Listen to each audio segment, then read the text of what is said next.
Everyone knows his works, War and Peace, Anna Karenina. But nobody knows the real story. What happened at the peak? Why did he abandon everything? Why did he run away? Why didn't success make him happy? Tonight we will discover the real story of Lev Tolstoy, those secrets, that inner war. Before we get to the video, don't forget to subscribe to our channel. Share in the comments which city you're following us from. Now let's go to the 19th century, to Russia's vast lands, and discover how a count became a universal voice. Lev Nikolaevich Tolstoy came into the world on a hot August day in 1828 at the Yasnaya Polyana estate south of Moscow. He came from a rooted Russian aristocratic family. His family had been influential in Russia's history for centuries. They were a lineage that had served the state, gained wealth and respectability. His father, Count Nikolai Ilyich Tolstoy, owned hundreds of peasants and thousands of acres of land. He was the owner of great power, with vast forests and fertile fields. His mother, Princess Maria Nikolaevna Volkonskaya, was an elegant, educated and cultured woman. She spoke French and German perfectly, played the piano, and read European classics with passion. However, this happy period did not last long. When Tolstoy was only 2 years old, his mother died after catching a mysterious illness. Little Lev did not remember his mother at all. He did not know her face, her voice, or even her smell. Yet he carried a deep emptiness, an indescribable longing inside. This early loss opened a wound in his soul that would not close for his entire life. When he reached 9 years old, another tragedy occurred. His father suddenly died of a heart attack. Thus Lev and his 4 siblings were suddenly orphaned. The unprotected children passed from hand to hand among relatives.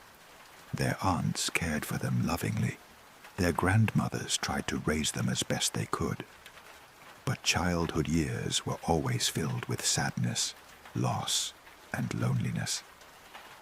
Nevertheless, the enchanting atmosphere of Yasnaya Polyana enveloped Tolstoy. This place was not just an estate for him, it was a part of his soul. Its forests, green fields, century-old oak trees, and the smoke from village houses became Tolstoy's source of inspiration. These lands did not only offer him beauty, but also taught him to think about justice, conscience, and humanity. Yasnaya Polyana became the only place where Tolstoy formed a deep bond that he could not break throughout his life. Young Lev received a private education as a typical aristocrat child. German and French teachers would come to the house every day, giving lessons in foreign languages, music, and classical literature. However, Tolstoy never liked school life. He was bored by strict rules, could not submit to discipline, yearned for freedom and nature. When he reached 16 years old, he entered Kazan University and first chose the Department of Oriental Languages. He began learning Arabic, Turkish, and Persian. This choice surprised those around him, because most aristocratic youths did not turn to such fields. After a while, his interest decreased, and he transferred to the law faculty. Maybe I'll become a lawyer, he thought. But university life did not satisfy him either. Classes seemed empty and meaningless to him. He was searching for a greater meaning in life, a deeper purpose. It was this questioning spirit that would later make him not only one of Russian literature's greatest, but one of humanity's greatest writers. During this period, young Tolstoy was living a scattered and pleasure-seeking life, like typical aristocratic youths of the time. He gambled, fell into heavy debts, attended balls, entertained with women, squandered money, and drank. However, despite all this ostentatious lifestyle, there was deep restlessness inside him. No matter how much he enjoyed himself, he was not satisfied, constantly felt an emptiness. He did not like himself, felt ashamed of his behavior, even avoided looking in the mirror. This internal chaos led him to keep a diary. Every day he confronted himself, mercilessly, honestly writing his mistakes. Today I was lazy again, wasted my time, occupied myself with worthless things, he would note down. He constantly made plans to improve himself, set moral rules, determined goals.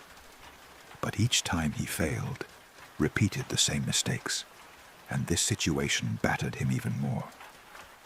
This inner conflict, this spiritual tension, did not leave him for years. In 1851, Tolstoy made a bold decision that would change the direction of his life. He left university without finishing and returned to the lands where he was born and raised, Yasnaya Polyana. His aim was to manage the estate personally, to improve the living conditions of the peasants. He was idealistic, well-intentioned, and hopeful. But the realities were not as he imagined. The peasants did not trust their young master, approached his innovations with suspicion. What does this young noble want from us? They thought. Tolstoy became disillusioned, felt his efforts were wasted, and fell into an emptiness again. Just during this depressed period, his older brother Nikolai was going to the Caucasus on military duty. Lev decided to go with him too. Perhaps on this journey, he would find a meaning, a direction. The Caucasus was a wild, dangerous, but fascinating place. High mountains, misty valleys, deep forests, and endless wars. Tolstoy volunteered to join the army here, fought against Chechen rebellions. He saw death closely, got to know fear, pain, and the real face of war. And precisely during these years, something changed inside him. A dormant power in his soul awakened, the passion for writing. He began to wield the pen seriously. His first work was a story called Childhood, fed by his own childhood memories. It was published in 1852 in a prestigious literary magazine in St. Petersburg. The work attracted great interest, received praise from critics. Young Tolstoy was now seen not just as a gambling aristocrat, but as a promising writer. When the Crimean War broke out in 1854, Tolstoy volunteered to join the front, the siege of Sevastopol.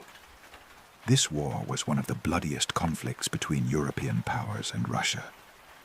Thousands of soldiers died. The city was razed to the ground. Blood, mud, the smell of corpses had permeated everywhere. Tolstoy fought at the front line with great courage. This terrible experience deeply shook him, matured him, and completely changed his romantic ideas about war. After returning from the war, he put what he experienced into writing. The resulting Sevastopol sketches were 3 striking stories that revealed the real face of war. There were no heroism tales in these works, only fear, pain, death, and meaningless destruction. The narration was so realistic that some sections were caught by military censorship.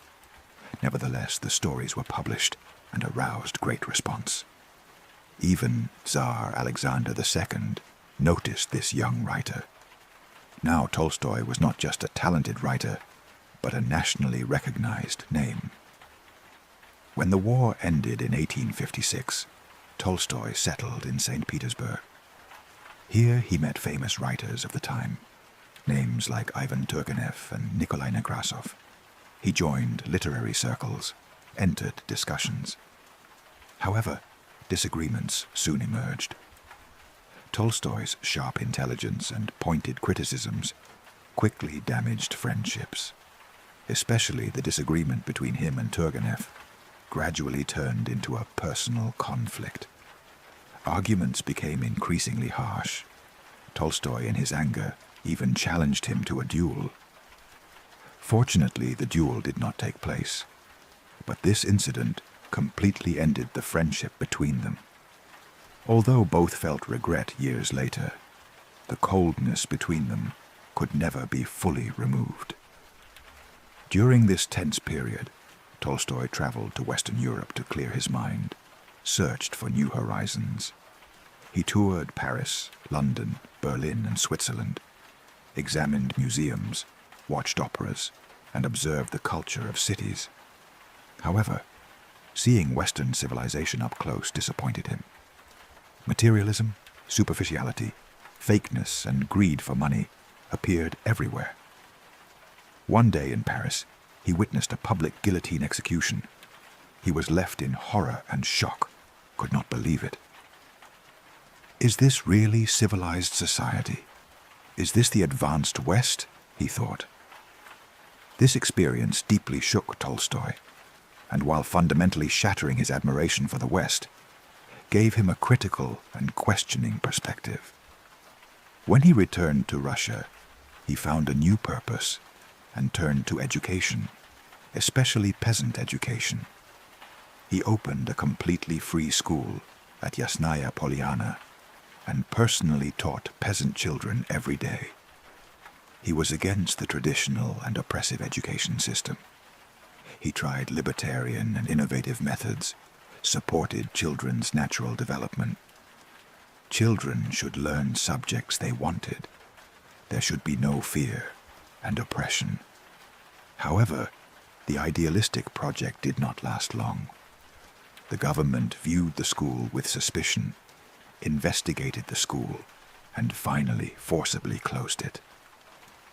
After this disappointment, Tolstoy also stepped into a new period in his private life. In 1862, at age 34, he married Sofia Andreevna Bers. Sofia was 18 years old, young, lively, intelligent, and idealistic. The first years of marriage were truly happy. There was love, harmony, and excitement. Sofia was making clean copies of Tolstoy's works with great dedication, organizing his almost unreadable handwriting, inspiring him and supporting him. The couple had 13 children. 5 died at a young age, 8 survived. However, as years passed, the marriage became difficult. Tensions, conflicts, and disagreements increased. Despite all this intensity and emotional complexity, the early years of marriage were recorded as Tolstoy's brightest and most productive period. Between 1863 and 1869, he worked almost continuously for 6 years, tirelessly and without rest.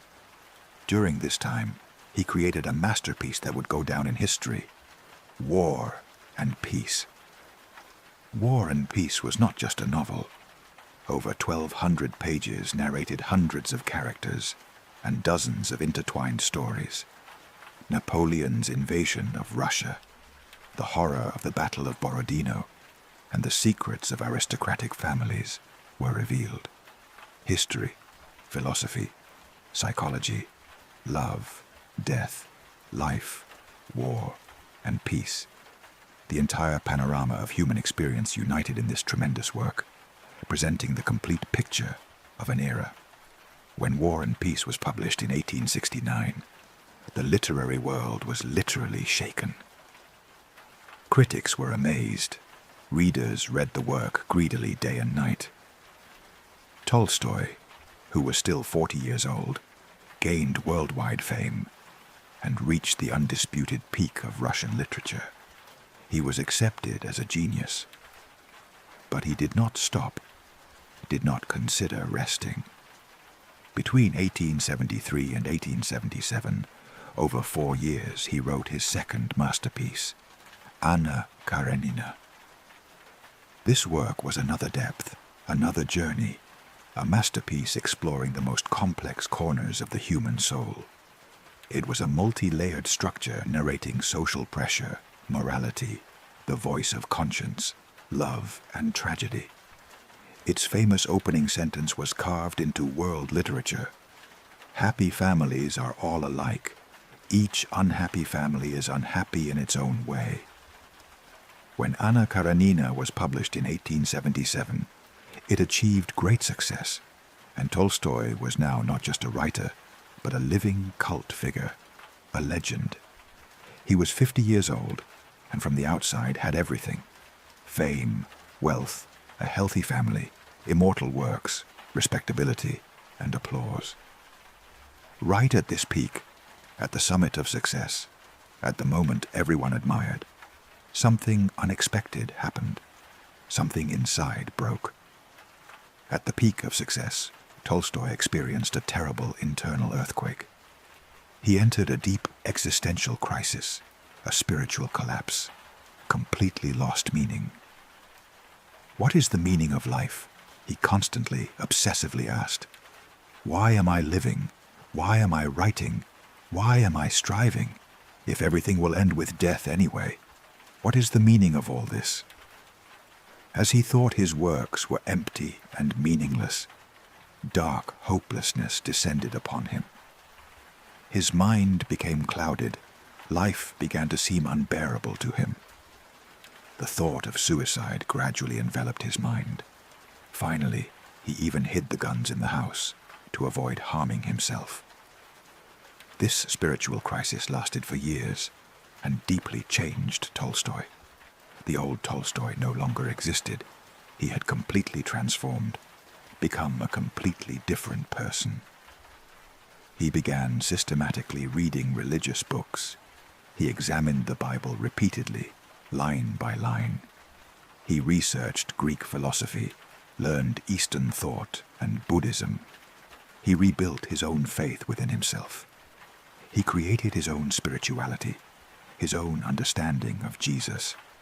He directed harsh criticisms at the church, openly opposed dogmas and the clergy class. For him, true Christianity was extremely simple: nonviolence, love, humility, and helping people. In 1882, he wrote his book, My Confession. This work was a naked confession of his inner world. Tolstoy told his faith, his fears, his doubts without hiding anything. Everyone who read it was shaken. The book literally exploded like a bomb in Russia. The church rose up in anger. The government was disturbed. Conservative circles went on the attack. But Tolstoy did not back down. He was not afraid, did not remain silent. On the contrary, he spoke more loudly, wrote more harshly, thought more boldly. He no longer wanted to write novels. He saw art as luxury, distraction, even a waste of time. Instead, he wrote treatises and articles on religion, morality, and justice. I must tell people the truth. I must listen to the voice of my conscience, he said. He strongly opposed private property, wealth, and land ownership. He rejected fortune, defended equality. The earth is God's. No one can own it. Everyone is equal, he said. These radical and revolutionary ideas deeply shook his wife Sofia. For her, Tolstoy had now turned into an incomprehensible man. Peace no longer remained inside the house. Arguments and shouting turned into a daily routine. Tolstoy wanted to completely give up copyrights, offer his works to everyone for free. He wanted to stay away from everything money-contaminated. Sofia strongly opposed this, because Sofia was thinking of her children's future, the family's livelihood. The chasm between them grew every day. Love gave way to silent hostility. Understanding gave way to resentment. Tolstoy was now in the middle of an internal conflict. He wanted to live a simple life. He began to dress like a peasant, work in the fields, make his own shoes, cook his own food. However, he was still living in an estate, remaining a count surrounded by servants. This situation dragged him into a deep contradiction. In 1899, he wrote his last great novel, Resurrection. This work was a reflection of his spiritual and moral ideas. Now Tolstoy was more like a preacher than a novelist. He was not hiding his ideas, speaking directly, trying to tell people the truth. His message was powerful, plain, left no room for discussion. When the 20th century began, Tolstoy was no longer just a writer. He had become a thinker, a teacher, and a moral guide for millions of people. His thoughts transcended Russia's borders, spread throughout the world. A movement known as Tolstoyans emerged. Thousands of people adopted his teachings of simple living, nonviolence, and spiritual purification. Far away in India, a young lawyer named Mahatma Gandhi was also deeply influenced by Tolstoy's ideas.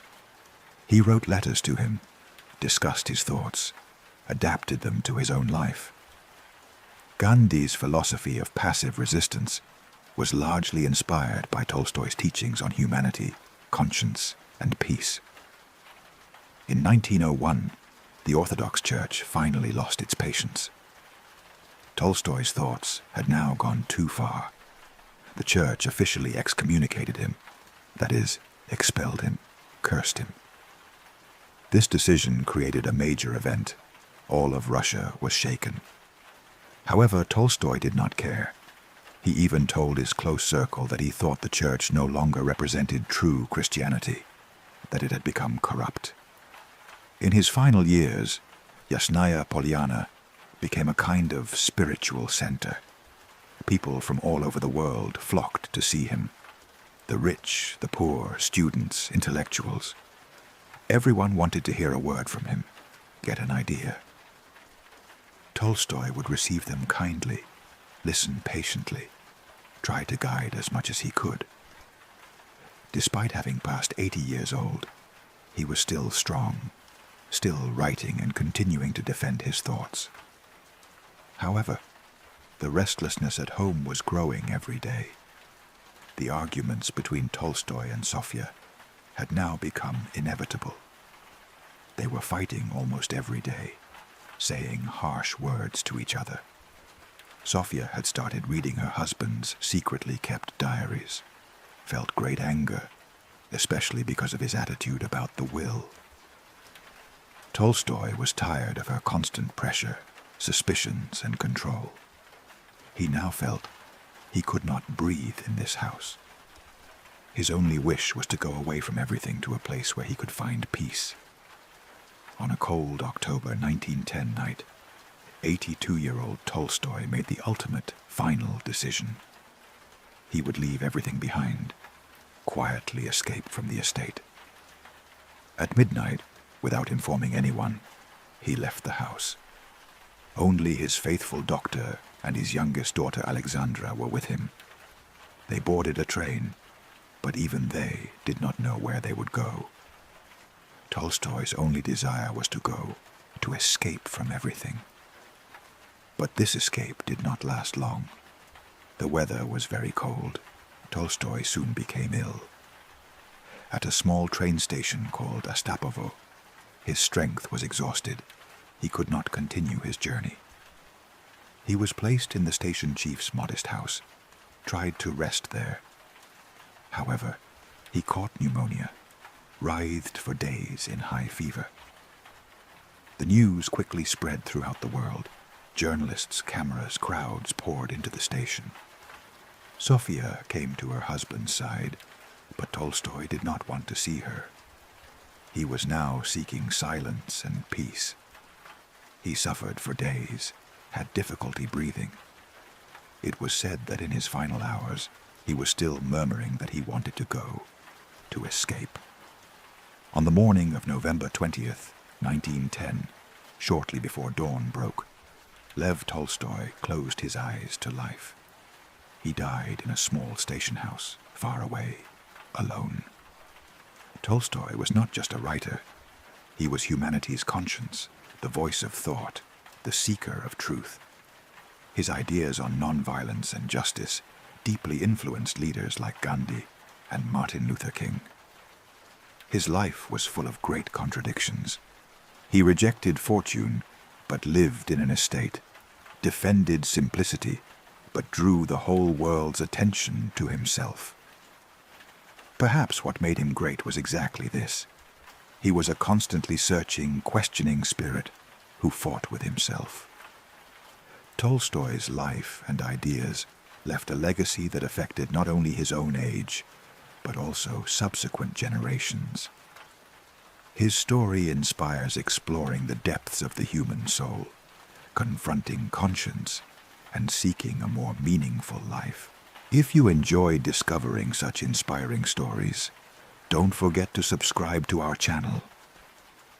Share in the comments what you think about Tolstoy. In our next video, we will tell the story of someone else who left a mark on history. See you. Goodbye.